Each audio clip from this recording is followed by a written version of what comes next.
Hi everyone, it's Raina. So this video is looking at the natal chart of Judy Garland. I'm very interested in her life. I've read biographies on her, but that was a while back, so I'm not really able to talk about specific times in her life with great detail. I skimmed Wikipedia just to kind of wet my whistle, but this is a very compelling figure. Obviously, she's an icon, a Hollywood legend, because she was so talented. And even though she had a lot of tragedy in her life, she had addiction, mental health issues for sure, her talent transcended all of those problems that she had. And I think a lot of people sense that she was a kindly person. Some people who are at that level of status in show business are not as highly regarded because they don't come across in a humble way. They're very arrogant and things like that. And when I read comments on YouTube or just maybe through those biographies that I read, I just get this feeling that she was a very nice person. I'm sure she wasn't perfect. I'm sure she had her moments, especially when she was under the influence of something, but I don't get this feeling that she was considered a diva, although I do remember them saying that she was very difficult to work with, at least on one film. And I think it was because she had problems with her addiction. Now, speaking of addiction can be seen in various houses. One of them is the 12th house, which is ruled by Pisces. And this is also called the house of self-undoing. So that makes perfect sense that addiction would be tied to that house. And she had a stellium there, including the Sun and Mercury and Pluto. So that kind of gives us a little bit of hint about that. And I just want to go through some of her personal planets. Her Sun was in Gemini, her moon at 29 degrees of Sag. I always thought she was a Capricorn. This makes more sense, although it is on the cusp with Capricorn anyway. But, Sag is associated with show business. All the fire signs are. She had Mercury at 0 degrees of Cancer, so on the cusp with Gemini, Venus in Cancer, Mars in Sag, so another Sag. And she had Cancer rising, which is very interesting because I do think she had a vulnerability and that people could sense that.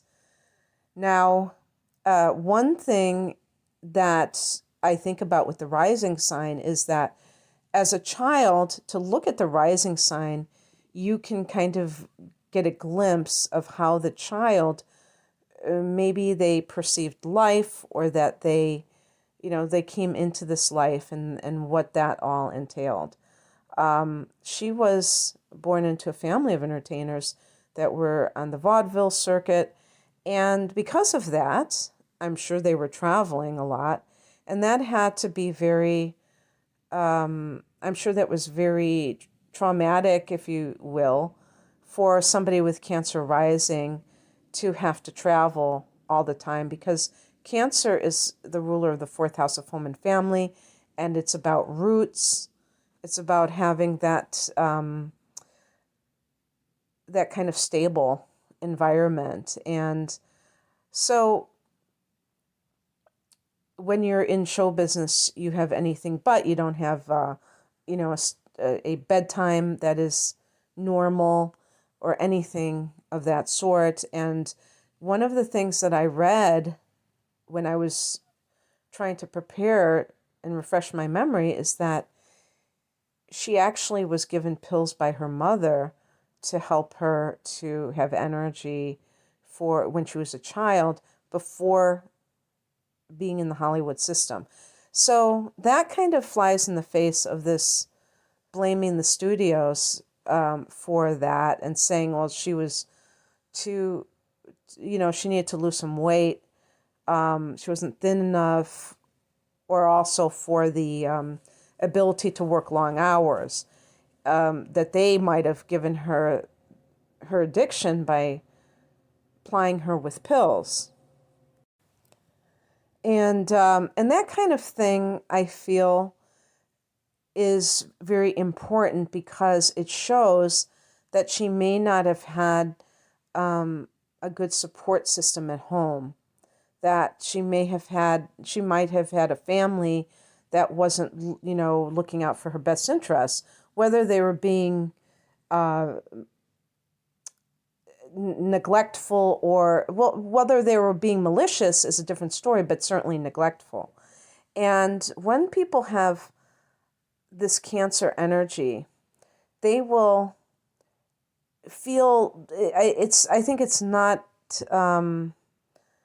unheard of for them to feel unloved, to feel like they're not cared for in some way. And that can lead to certain behaviors as adults that kind of support that sort of, behavior with that mindset. For instance, a lot of people who go from one relationship to the other, they're looking for love, and they're doing something destructive because they're not really vetting somebody. They're just like, it's like clinging to a life raft more than anything. And I think she was married a number of times, at least, I don't know. She might have rivaled Elizabeth Taylor, but I think maybe about 5. I could be off on that. And I'm going to be going through each house and explaining how that could relate to her life, but just giving an overview of the Cancer energy, because Gemini and Sag as Sun and Moon combinations, these are masculine signs, and they're not necessarily that emotionally needy in and of themselves. This can come from other inner planets that show this tendency. And she also had Mars in Sag. And really, Mars is the drive. In the 6th house, Mars can be very physical for the type of work somebody does. And like you said, like I said earlier, she was a dancer in addition to everything else that she did. It's also just somebody who has a lot of stamina, maybe who's a hard worker. But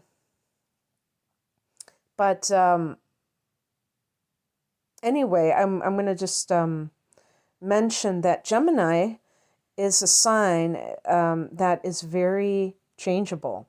And because she's ruled by the moon, having Cancer at her ascendant, this can also indicate somebody, especially emotionally, who wears their heart on their sleeve, who's very sometimes unstable emotionally. And I actually believe that I don't know if she was diagnosed with manic depression, which we now call bipolar, but I actually prefer manic depression. I think that is more, I think that illustrates it better. So in the chart, the moon opposing Pluto, I remember reading somewhere they said this may be the greatest indicator of bipolar disorder. Bipolar disorder is when somebody, they say due to chemical imbalance in the brain, can go into cycles where they are very manic, meaning that they might be excessively upbeat. They might talk very rapidly. I have witnessed somebody who was in that manic phase. I thought they were on cocaine, but you might think that they're on drugs because they're just kind of going a mile a minute, and they might not sleep very much, if at all, and then they crash and they go into a depressive phase, and they can be catatonic. They can like not want to talk to anyone. So it's like two extremes of the mood. Okay. And there are different variations. It's a spectrum. Some people cycle very quickly within a few hours. And some people, it's periods of time where they have their episodes. Okay. And there might be times when they are stabilized, especially if they are under a psychiatrist or whoever's care, and they are medicated and they take their meds. I'm not a medical expert or mental health expert, so obviously I might be getting a little bit of that wrong, but they say that I've recently read that bipolar can be a symptom of post-traumatic stress disorder, and I totally believe that. I think that if somebody grows up in a household or an environment where there are a lot of emotional extremes, so they either have a parent who is very, maybe they're very violent, and then they have periods, that could be a form of bipolar too, and then they have periods where they are more subdued. They react to that with the same kind of extremes in mood, even if they are removed from that environment, or just due to like extreme events, growing up in very violent area, just things like that. And the interesting thing about Judy in that 12th house is that she had Pluto there, which can indicate some kind of a trauma that is deeply buried to the point of the unconscious memory. And Pluto sometimes relates to sex. So sex crimes. I'm not saying that everybody with Pluto in the 12th house has experienced rape or anything like that. But we know that in show business that a lot of child actors grow up with psychological problems. And the more that we learn about this, we learn that they have been sexually abused, even like in some cases, what we would call through mind control, trauma-based mind control techniques. Now, I have no idea with Judy because that was so long ago. I don't know like how long ago these programs, there were different programs started by the government and all that. I don't want to get into down that rabbit hole. And I think that was in later decades, actually. But just in the business that she was in, there may have been a lot of predators. Even Judy, what's her name? Joan Crawford. I think that she had a lot of that abuse, and that led to her being the way that she was. So the bottom line is that we do not know what a person has experienced other than what the biographies tell us. And that may be just skimming the surface. Judy had Venus in the first house. So she may have been, or she was, somebody who had that kind of special something that people associated with charm, with grace, whatever you want to call it. It might be indefinable in some cases. It's very interesting because let me see if Venus forms a conjunction with the ascendant. It does.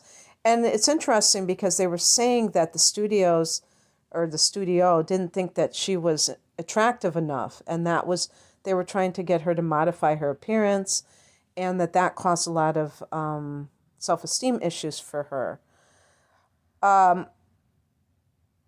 She did have a square from Venus to Chiron, and that could be that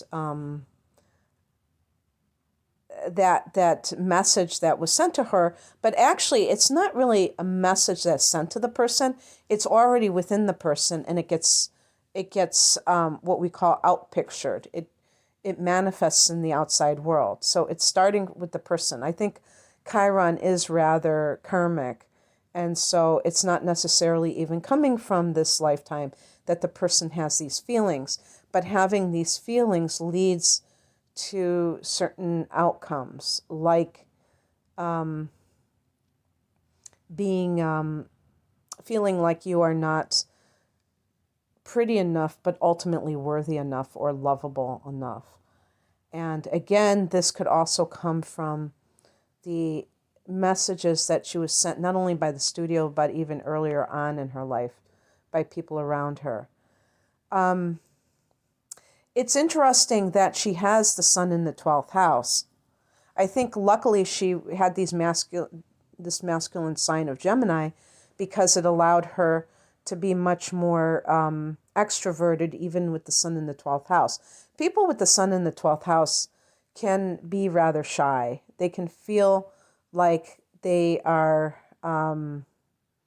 not very outgoing, not very confident even, but they're very compassionate. This is a sub-influence of the sun in Pisces. And Mercury, the same. It's like a sub-influence of Pisces, so there can be a little bit of worry. The person may suffer from anxieties that are vague, that they can't really define. But with Pluto there, and there is a conjunction there, it's an unconscious memory that may control them. So sometimes people have phobias and it's not coming from their conscious life, so they can't pinpoint it. And Pluto can have a karmic impact as well, but even from this lifetime, something so traumatic that the person represses it and it controls them from a very unconscious area. And this, by the way, can lead to obsessive compulsive behaviors that the person has no idea why they have to do certain things. And that's how I see addiction. I see it as an obsessive compulsive disorder, because the person is, totally obsessed with their drug of choice, but they don't know what is compelling them. Even, with something like heroin, when they don't really feel good, it's just making them feel not sick, but they will do anything for it. That's an obsession. People always talk about the physical angle, and of course that's going to really play into it, but there's also a mental obsession, and that has to be eradicated as well when you're trying to get over something. But if you have something like a trauma that you haven't healed, that can make you like, I have to block this out by any means necessary. And you don't even know why you feel the way that you do. You just know that you do. So in Judy's second house, she had Neptune in this area of the money that you earn in your possessions and things like that. And this is perfect because she did have money problems. At the end of her life, she and her children were dodging the hotel bills and then going to a new hotel because she couldn't pay for it. And that was one thing that I should have refreshed my memory, why she had these money problems. I think she married a man right before she died who was a lot younger than her and that people suspected was exploiting her financially. If I am mistaken about that, please forgive me. I don't want to slander anybody. But this person, sometimes when you have managers and the person has the star has mental illness and addiction, they're not going to be on top of their finances. And so they're ripe candidates for exploitation. So that was happening to her. And also this idea of maybe not really being materialistic. I don't know, nobody ever talks about Judy Garland had this giant mansion. She was living in hotels. I don't know if she was I don't even know what house she ever owned. Not because of, lack of money earlier on, but maybe she just had that roaming nature because that's how all she knew being a child and being in vaudeville is traveling. And Geminis and Sag, which she has, she has Mars in Sagittarius, they can be nomadic. But this goes against that Cancer ascendant. And that's kind of the backbone of the chart. So what a person can do certain things in life and not be really happy doing them. If she had known these things about her astrology, she might have put more emphasis on establishing a home base, and even if it was a modest home, so that she could have that sense of continuity. And that might have been quite healing for her. In her fourth house of home and family, she had Saturn, the North Node, and Jupiter. And, she was a mother to 3 children, and her children speak very highly of her. And that is, in stark contrast to the eldest 2 adopted children of Joan Crawford.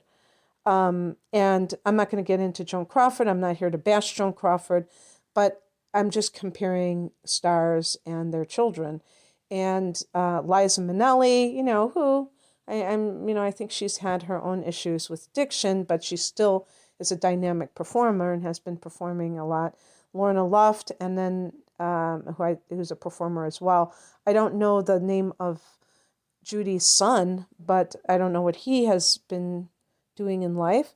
But all of them, I think, really love their mother. And I know that Lorna and Liza certainly spoke highly of her. So, and I've seen her with her children, and I think her children were really her angels. And she, like I said, she has this Cancer energy, Mercury in Cancer, Venus in Cancer, and Cancer rising in the 4th house that Cancer rules. She has Saturn, the North Node, and Jupiter. By the way, her North Node is in Libra, which can be the arts. But also, this can be that motherhood was her, soul's mission, that she had to birth these children. You could probably say that about all mothers or parents, that their children were meant to be, but that she was meant to mother them. It might have been in an unconventional way, but it still was the way it was.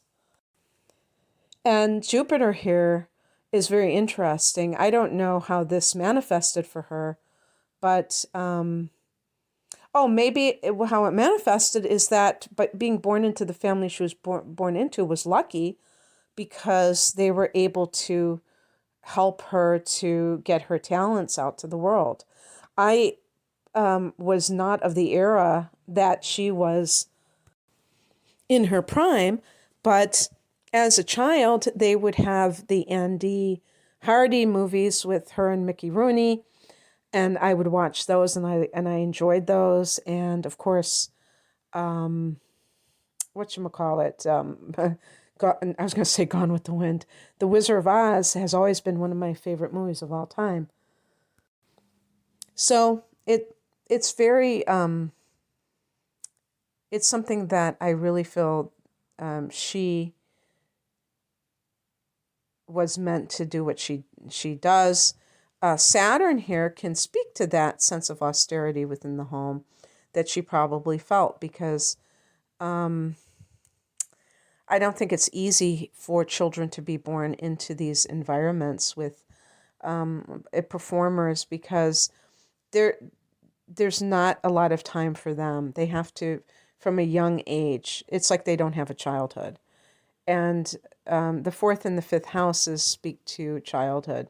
So there might have been some feeling of deprivation there, to just be a kid. And, that's sad. That certainly is sad. But it just is what it is. In the sixth house, I talked about Mars, but she also has the moon here, which can indicate a creative profession. Something where I was just seeing if the moon and Mars, yeah, they're not in conjunction. Yeah, they're too far apart apparently.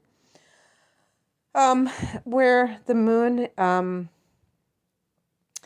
is a very intuitive force, but also a very creative force. So it's perfect for that type of climate. In the 10th house, she had Uranus and Chiron. Now, Uranus, Uranus formed a conjunction with the midheaven. So, we could talk about Uranus as being technology, and her era, which, if she started in vaudeville, it's a good question. What was her first movie? It can't be The Wizard of Oz, was it? I remember this movie she did. I don't know if it was with Cary Grant, but she was like this young girl who had this crush on this man who was I don't know if he was a radio announcer or something, but she was so adorable in that. That might have been her first movie, and she sang, she had a crush on him. She sang a song, and I think that's what made her a big star. I'm not sure. Like I said, I just barely remember bits and pieces.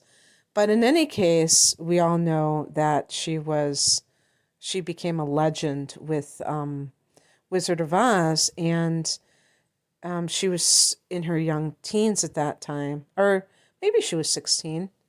She was born in 22, and this was 39. She probably filmed it when she was about 16 or so. And to me, ultimately, Uranus is like a lightning rod. It's like the person, either they explode onto the scene. The 10th house can be fame, and they just are, it's like, but Uranus rules the 11th house of the collective. So certainly it can be somebody who has a pulse or a connection with the collective. And so it makes for, like, the motion pictures are probably the 11th house, and that is her career is tied to that. Chiron, very interesting, that is in the 10th house. I think, even being the healer, the 30s was the era of the Great Depression. And, quite frankly, in recent years, the last couple of years, I'm recording this in 2022 in February, and we as a world has been through so much. But I remember when there were shortages on the shelf, and I immediately thought of the Great Depression, or even World War II, when there were rations on a lot of, staples of food, where they had to substitute because they had shortages. It was during the war, they couldn't produce the same way. And what those people went through, and it's like, you feel so spoiled that you're complaining about, I can't get, my toilet paper isn't here. I mean, yeah, it was aggravating, but I really, brought it back to reality.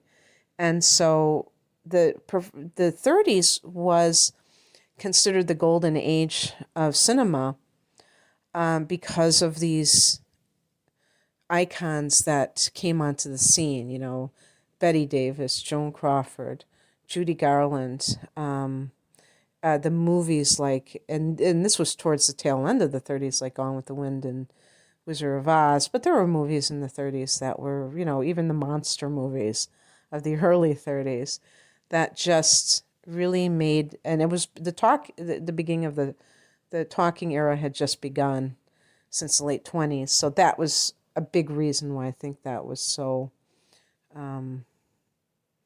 such an important era, but also because of the Great Depression, because people were looking to escape their troubles. Remember, television was not there yet. So, television did not come until after World War II, even though they had the technology for it and they already had it, good to go. They did not mass produce TVs until after World War II. So, in terms of escape, the movies became that for people. And they had a lot of great movies to escape into. So Chiron here could be the healer of the masses, and but also in terms of her own status, I'm sure she suffered from all of the gossip or the tabloids of the day, talking about her mental breakdowns that she had.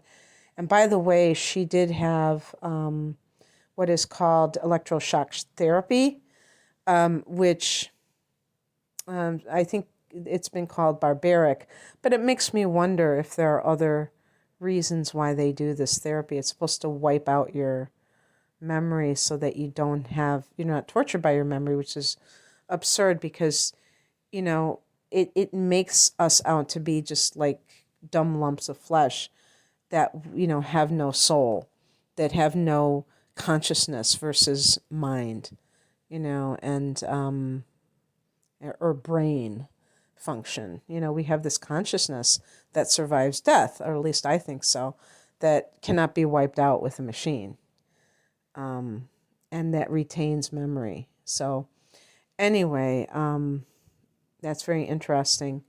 And I don't know her relationship with her father, but that can relate to the Chiron in the 10th house or the authority figure in her home.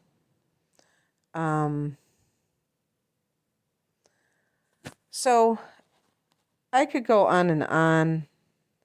I'm not going to. I just wanted to show how charts are analyzed and look at